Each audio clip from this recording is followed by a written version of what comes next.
जय श्री राम, जय सनातन। भाइयों, बहुत लंबे समय से हमारे देश में न जाने कितने आक्रांत आए, कितनी विदेशी ताकत, जिन्होंने हमारी सनातन संस्कृति का पूर्ण विनाश करने के लिए न जाने कितने ज्यादा अत्याचार हमारे ऊपर करे, हमारे पूर्वजा पर करे, लेकिन वे पूर्ण रूप से कामयाब नहीं हो पाए। उसका मान लो आज भी उनके तरह तरह के उनके तरीके बदले हैं, लेकिन उनकी सोच, उनका टारगेट नहीं बदला है। उनकी सोच आज भी वही है कि किस तरह सनातन संस्कृति का पूर्ण विनाश करके भारत को दोबारा गुलामी की तरफ धकेला जावे। क्योंकि ये अपने अलग अलग तरीके आते हैं, इस कदर ब्रेन वॉश करे हैं, हमारे सारे इतिहास बदल दिए ताकि हमें मानसिक गुलाम बनाया कर रखा जावे। अब आप जो करे बहुत सारी एक चीज छोड़ सोच के चलो, हमारे देश में मान लो अगर कोई आक्रांता आके हमारे ऊपर अत्याचार करे, लगभग 332 साल तक हमारे ऊपर राज करे, हमारी माँ बाणा की उन्होंने निवस्त्र करके बोली तक लाई है, तो एक बात बताओ, उनको हमें सम्मान देना चाहिए या फिर उनको कठोर दंड देना चाहिए? लेकिन नहीं, हमारे देशवासियों ने, हमारे जो ये राजनेता थे, इनने उनको सम्मान देते हुए, उनको दंड देने की बजाय उनको सम्मान देते हुए उनके नाम तक 704 गांव शहर के नाम उन्हीं मुगल आक्रांताओं के नाम पर रखे, ताकि उनका कारण, ताकि हमें मेंटली रूप से गुलाम बनाया जा सके, मानसिक रूप से हमें गुलाम बनाया जा सके। आगे हमारी जो नई जनरेशन है वह अपने असली इतिहास को जान ना पावे और इस गुलामी की चीज़ तक कदे बाहर ना निकल पावे। अगर हम इनके, वही चीज़ कह रहा हूँ, इनके तरीके बदले हैं। आज भी अगर इनका आप तरीका देखोगे, ये किसान आंदोलन उठा कर देख लो, आप इस चीज ने समझने की ये चीज नहीं है कि आप एक चीज सोच कर चाल पड़ो कि जो थारा फायदा सोच रहा है, थार को कुछ फायदा दिखाने की कोशिश कर रहा है कि रियल में वो थारा हमदर्द ही है, उसकी कोई लंबी सोच भी उसका है थारा पूर्ण विनाश करने की, ठीक है ना। तो उस चीज ने समझ कर चलो मेरे भाइयों। इस चीज ने किसान आंदोलन तक तुम नू समझ कर देख लो। इनकी देखो पहली मांग है एमएसपी पे पूर्ण रूप से कानून, मतलब एमएसपी पूरी दो, 23 फसलों पे पूरी एमएसपी दो और उस पर कानून बनाओ। ठीक, सरकार के इनकी कई दौर की बातचीत भी हुई। मैं एक चीज क्लियर कर दूं, मैं किसी भी सरकार का पक्षधर नहीं हूं, लेकिन जो जायज बात है, किसान भी हूं, देश का नागरिक भी हूं, जो जायज बात है वह कहने का अधिकार है, और वह चीज कोशिश करूंगा कि थारे भी दिमाग में वह चीज बढ़े, उस चीज में दिमाग में घुसाओ। भगवान ने समय ऊपर दे रखा है, इसने बरतो। ठीक, तो एक बात बताओ, सरकार ने इनको ये बात कही, भाई तुम अगर रियल में किसान ने कही माहिती हो, अगर या तो तुम किसाना की आमदनी बढ़ाना चाहते हो, ठीक है भाई, उस चीज में सरकार एग्री करेगी, बढ़वाओ भी की। लेकिन प्रकृति के लिए खिलवाड़ करना हो, मतलब सरकार की ही इसी तिसी करनी हो, तो उस चीज ने साइड में करो।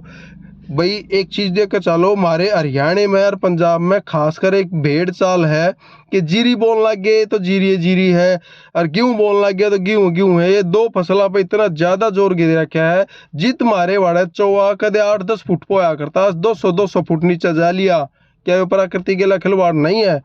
तो उससे चीज ने मायने रखते हुए सरकार ने बात कही थी, भाई कुछ फसलें ऐसी हैं जो हम अपने देश में पूर्ति नहीं कर पा रहे, हम बाहर से मंगवावे उन चीज़ों ने, जैसे मसूर की दाल हुई, उड़द हुई, अरहर की दाल हुई, ठीक है, कपास होया, मक्का होया, ये चीज़ हमने बाहर के देश से पता मंगवानी पड़ रही हैं। तो ये चीज़ अगर तुम खुद बोओगे तो हमने बाहर जो देश, दूसरे देश से मुंह मांगे दाम देना पड़ रहा है, वो अपने किसान भाई के बट्टा होगा ना, हमारे किसान भाई तो ले होंगे, उसने उनकी आमदनी बढ़ेगी। तो भाई देख, तरीके बदलो, पर तुमने आमदनी बढ़ानी है तो तरीके बदलो। जो तुम यह चीज़ कह रहे हो ये चीज़ पॉसिबल नहीं होया करती। ठीक, एक बात बताओ ना, हमारे घर में लग तो 2 बोरी गेहूँ की, और बनू कह दे भाई हमने तो 60 बोरी गेहूँ की ले होंगे, भाई क्या करोगे, उनका वेस्ट गई ना।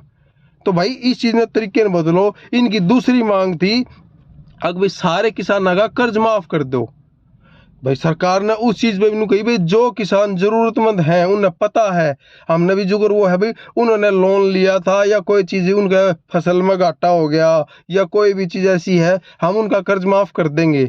लेकिन जिन किसानों ने अपनी ज़मीन पर लोन लेकर फॉर्चूनर कढ़वा ली, स्कॉर्पियो ले ली, थार ले ली, अपने शौक खातर बढ़िया बढ़िया चीज़, बढ़िया बढ़िया गाड़ी ले ली, अपने शौक पूरे करे हैं, भाई सरकार उनका कर्ज माफ़ क्यों करेगी? तो यह चीज़ समझ कर चलो भाइयों, ये कहीं ना कहीं अपना उल्लू सीधा कर खातर देश ने पीछे धकेलन लाग रहे हैं। इनका मेन कारण क्या है कि भाई देश आप 2014 का चेक करके देखो रिकॉर्ड, लगभग 11वीं अर्थव्यवस्था था भारत। ठीक, 11वीं या 12वीं अर्थव्यवस्था भारत उस टाइम पे था पूरे विश्व में। आज के टाइम पे भारत 2024 में विश्व में पूरे उसमें 5वीं सबसे बड़ी अर्थव्यवस्था बनकर उभरा है। और परमात्मा ने शुक्र रखा तो 2 या 3 साल में या तीसरे नंबर की अर्थव्यवस्था बनेगी। ठीक है, और आने वाले समय में या पहले नंबर की भी अर्थव्यवस्था बनेगी। भारत की जीडीपी इतनी बढ़िया ग्रोथ कर रही है, वह चीज़ इनका रड़क रही है। अब भाई क्यों कर ये चीज ऊपर इतनी उभरने लग रही है, और कई कारण जो विदेशी ताकत है जो इनको फंडिंग दे रही है, जो इनका सारा पालन पोषण कर रही है, उन चीज लोग आके यह चीज इतनी खड़क रही है कि भाई यो जो राम मंदिर का वो था मुद्दा था, यो इतने साल तक ये गुमराह करके सिस्टम हो रहा था, ये इतने शांतिपूर्ण तरीके से नमट क्यों कर गया। धारा 370 थी जम्मू कश्मीर की, धारा 370 जिनका जो गजवाए हिंद का सपना है उसका मेन दरवाजा थी वह 370 अटैक है, तो वहाँ वो दरवाजा बंद कर दिया। तो भाई दर्द तो बढ़ेगा। उन्होंने इतने साल की प्लानिंग करी, तो हर तरीके से हमारे बीच में, हमारे समाज के बीच में फूट गिरने खातिर ये कोशिश कर रहे हैं। अरे ये किसान के इतने हमदर्द हैं, तो उस दिन की थे जब हमारे संसद में 1991 में पहले सॉफ एक्ट के नाम था 1991 में एक कानून बना के जो मुगल आक्रांत हमारे ऊपर आए थे और हमारे मैन मठ मंदिर तोड़ के उन्होंने उस पर कब्जा करके अपने मस्जिद बना दिए, उनको उन्हीं को सौंप दिया। क्यों सौंपा भाई? अरे हमारी आस्था के केंद्र थे वे, उनको सौंपने का हमारे घर पर को कब्जा कर ले तो वह बात है हम प्रशासन में तो जाएंगे। तो प्रशासन ही जब नु कह दे भाई इनको तो हम लीगल रूप से कानून के तहत इनको अधिकार दे हैं कि ये भी इसके मालिक हैं, जो कौन सा तू को है भाई, अरे यो के कानून होया। उसके बाद तुम अरे 20+ धारा ऐसी हैं जो हमारे संविधान में सनातन धर्म के और हमारे सनातन समाज के खिलाफ हैं, लेकिन नहीं ध्यान दे रहा। क्यों? भीख मांगने की आदत हो रही हमारे समाज ने, को फ्री की बिजली पानी दे दो और वो कर दो और वोट ले लो, आगे की तो सोचते कौन है ना। और वो वक्फ बोर्ड के नाम पे 2013 में कानून बना के हमारे ऊपर थोप दिया। इसकी वक्फ बोर्ड की कदे भी सर्च करके नू देख लो, इसकी 2 धारा चेक कर लो, धारा 40 और धारा 36 के को है, थारे पाए के नीचे तो जमीन सरक जाएगी। ठीक है, जब इसकी असलियत जान जाओगे। वक्फ बोर्ड की धारा 40 ये कहती है अगर थारी दादालाई जमीन भी है 100 गज की है या वो 10 किले हैं, जितनी भी जमीन है वह थारी दादालाई है, पीढ़ी दर पीढ़ी थारे नाम ट्रांसफर होती आ रही है। लेकिन वक्फ बोर्ड के सिर्फ 2 आदमी चाहिए, वे 2 आदमी आकर अगर ये बात कहते हैं अब भैया हमें लगा है कि भाई ये जमीन हमारी है, वक्फ बोर्ड की है, तो मतलब जिला मजिस्ट्रेट आकर उसको मौके पर कब्जा भी दुआओगा और उसको सौंपेगा। ठीक है, उसकी धारा 36 ये कहो है थारे पास कागज हैं तो उसको लेकर तुम भारत के किसी भी कोर्ट में नहीं जा सकते। तुमने अगर अपील करनी है तो मुस्लिम पर्सनल लॉ के नाम पे अलग से बोर्ड बना रखा है, उसमें अपील करो। अरे जिन हमारी जमीन हमारे तक खोसी है क्या, और उसमें सारे जज वगैरह सब मोमडन होंगे, क्या वो जमीन हमारे तक वापिस देवेंगे? अगर ये इतने हमदर्द है, इस चीज की आवाज क्यों नहीं उठाई न? तारे ये इतने हिमायती हैं तो उस चीज की आवाज क्यों नहीं उठाई? भाई यो कानून गलत है, यो हमारे देश में होगा के तुक। ठीक, अरे इनकी दूसरी अगली मांग देख लो तुम, ये नुको है भाई हर एक किसान को मतलब 700 रुपये मजदूरी मिल रहा है रोज की, बहुत बढ़िया भाई। उसके बाद 58 साल की जिसकी उम्र है किसान की, 58 साल से ऊपर की जो है उसको 10,000 रुपये हर महीने पेंशन दी जावे। ठीक है, चलो भाई पेंशन वाली भी देख ली। उसके बाद इसको जो मतलब कि जिन किसाना की जमीन नहीं रही उन्हें बेच दी या कुछ भी सिस्टम कर लिया, उनको जमीन की व्यवस्था करी जावे, उनको भी पेंशन मिले, उनकी भी नौकरी का वो है। तो भाई अगर ये टोटल आंकड़ा तो मान लो 100 करोड़ के आसपास भी पहुंच जाएगा। अपने आप पे जो को जमीन बेच के अपना नुकसान कर रहा है या कितने अपने काम धंधे सेट कर रहा है या विदेश में बस रहा है, वो भी नुको होगा। मैं भी किसान हूँ, लेकिन उस आंकड़े ने भी छोड़ दो तुम, जो ऑन रिकॉर्ड सरकार के उसमें आंकड़ा है, इस आंकड़े में भी अगर ये सारी मांग इनकी मांगनी जावे ना तो लगभग 38 लाख करोड़ रुपये का वो बना है इनका। और भारत का 2024 का जो बजट था ना वो 47 लाख करोड़ रुपए का बजट था। 47 लाख करोड़ रुपए में 38 लाख तो इन्हें दे दो, देश में फिर महंगाई नहीं बढ़ेगी भाई, फिर सिस्टम नहीं होगा। और बाकी के जो 9 लाख करोड़ रुपए बच गए उसमें सेना ने सैलरी दे हुए हैं, पुलिस फोर्स ने दे हुए हैं, किसने दे हुए भाई? बाकी का देश क्या में चला हुआ है? बिजनेसमैन भी होंगे और गरीब तबका भी होगा, उसका क्या करें? तो इनका मेन मुख्य उद्देश्य वो है भाइयों, क्यों कर भारत को ऐसी तरह कराया जावे और इसकी बढ़ती हुई रफ्तार को जो इतनी तेजी से आगे बढ़न लग रहा है, इसने क्यों कर रोका जावे। तो हर एक अपने सनातनी हिंदू भाई से रिक्वेस्ट करूंगा, हर एक देशभक्त रिक्वेस्ट करूंगा, इनकी असली चालन समझो। और भाई सरकार कोई भी हुई कुछ ना कुछ अपना निजी स्वार्थ देख कर चल लेगी, ठीक है। सत्ता में रहते हुए ही परिवर्तन किया जा सका है, वो अपना स्वार्थ कुछ ना कुछ देखेगी।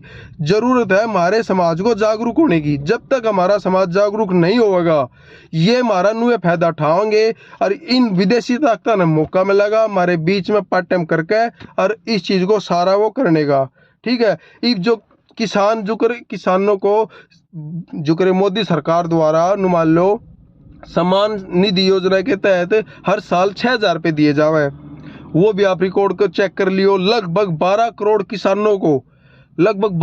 किसानों को 6,000 रुपये मतलब हर साल दिए जाते हैं। ये लगभग 7200 करोड़ रुपये उनके खाते में डायरेक्ट पहुंचे है, ठीक है ना। इस चीज से भी मान लो शांति नहीं है तो एक छोटी सी चीज मान के चलो, आहिस्ता आहिस्ता हर चीज बढ़ाना लग रही, कोई थारी खातर अच्छी चीज आवे है उस पर ये ऑब्जेक्शन लाते हैं, तब ने उसके खिलाफ खड़ा कर दे हैं। क्योंकि इन मेन मकसद है क्यों करा अराजकता फैलाओ। इनका मेन टारगेट के है ये क्यों करे भी करके इन इस आंदोलन के बीच में कुछ अराजक तत्व न भरो, सिस्टम बनाओ और आगे तागे हुए कुछ उपद्र करेंगे। पिछली बार भी लाल किले तक भी ऊपर पुलिस वाले पिट्टे भी थे, उनके ऊपर ट्रैक्टर भी चढ़ाए हैं, वे ऊपर तक फेंके भी हैं, कूदे भी बेचारे, चोट भी होता लगी है।